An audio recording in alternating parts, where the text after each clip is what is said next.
Hello, welcome to Geeky Hijinks, home of the Mischief Makers, and I hope you're having a lovely day. Now, I love all kinds of movies, from your superhero flicks, to your thrillers, your comedies, your romantic films, your animations, the lot. But primarily, I'm going to review horrors. Now, I missed loads last year, and I've done one already, my Rent a Pal review last week, so make sure you check that out, description below and above. So the film is about 4 high school students who are, you could say they're overachievers, they're at high school. I think it's their last year, so they're talking about college. They're getting straight A's, they're part of all the big groups at school like sports, band and dance. The only difference between them and the other kids is after school they murder people. So they plan to murder, they go out and do it. And that is what the film's about. The acting was alright. Weren't like groundbreaking Oscar worthy stuff, but at the same time good enough for a film like this. So for actors, you can tell they're having a good time. They've all got their own personalities, so they did a good job. So you got to know them individually.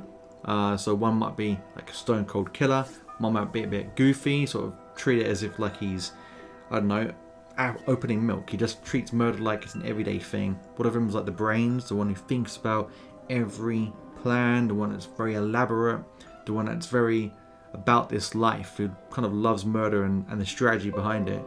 And apparently I'm due an update. And then the other one is, like I said, seems like a nice girl. And she's probably the character that stood out to me the most. The one played by Brittany Raymond. She's the one that sort of stands out the most because she seems a little bit different to the other 3. She seems like she has a plan. She kind of wants to leave this life. That's one thing that they really explained properly in this film. And I was going to mention it later, but I'll bring it up now. How do these people even come together? Because they have very individual personalities, but they're also very different personalities. Were they friends from primary school? Or did they just sort of, like, how did the conversation of murder come up? That's one thing I wish they had touched on more. But her character, you can kind of tell there's an internal struggle. She's trying to have a normal life, but she's in too deep now with the murder life. So she's probably the most interesting character out of the bunch. But across the board, acting was fine. Now the concept of the film I liked. The 4 killers, seeing it from their point of view, rarely seen in horror films. Not original, been done before, but when it does happen, it's kind of cool to see how they think, how they operate, what they do to get the job done. Now that was what I liked about the film. Not much, I'm not gonna lie to you. Like, what I liked about it was okay. I don't mind the acting, the kills, there were some good concepts and some good drama, but nothing that was like edge of your seat. Now, I have a lot more what I didn't like. So, again, can't remember any of this, but I'll do my best. Now, the film starts off strong. It starts off how most horror films end, or at least the middle part, cabin in the woods, murderers, will the couple survive? No spoiler because it's the very start of the film, but they don't. That's how the 4 kids are revealed. You think, well, this is a strong start. The kill is pretty brutal. Like, the way they die isn't nice, and it's very realistic, in my opinion. And then it just stops.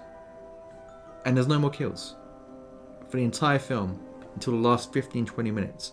So I forget the runtime, but between the first scene, which is about 10 minutes, and the last scene, which is 15 to 20, 35 minutes of the film, maybe even less, is the killing part, serial killer part of the film that you're probably watching this to enjoy. The middle was just filler. Now the next point is my biggest issue with the entire film, and that's the planning aspect. Now these kids are built up to be these super smart serial killers. Very intelligent, very precise, very capable, have no qualms about killing anyone at all. The first scene set that up. They're brutal, relentless, savage, don't give a crap.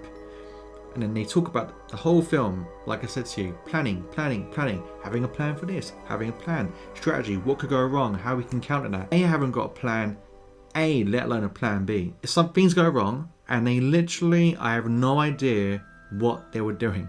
I was watching this scene, it was literally just like watching like a comedy of errors. I'm like, why did you do that?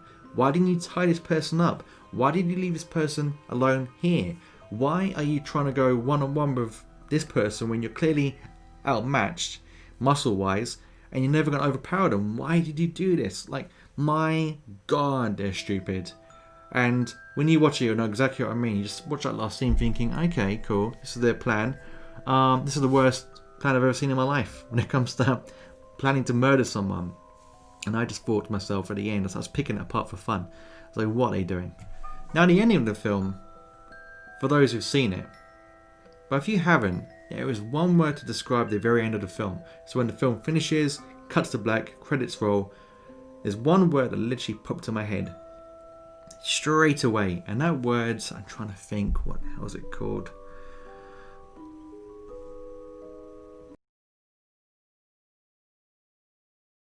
Oh yeah, forensics, thanks. Forensics are the word I'm looking for. What the hell did I just see? There is no way this ending happens and lasts based on forensics. There's so many things you can pick apart from beginning to the end of their plan that just don't hold up. When I give ratings, I try to be original, so I can do the whole 5-star thing, I can do the percentages, I can do whatever I want. And that's exactly what I'm going to do. So my rating system has 3 parts to it. There's my 3 tier wins, gold, silver, bronze. Then you got your in the bins, which is just like, get out of here, get out of my life, you are terrible, never want to see you again. And then there's dolphins.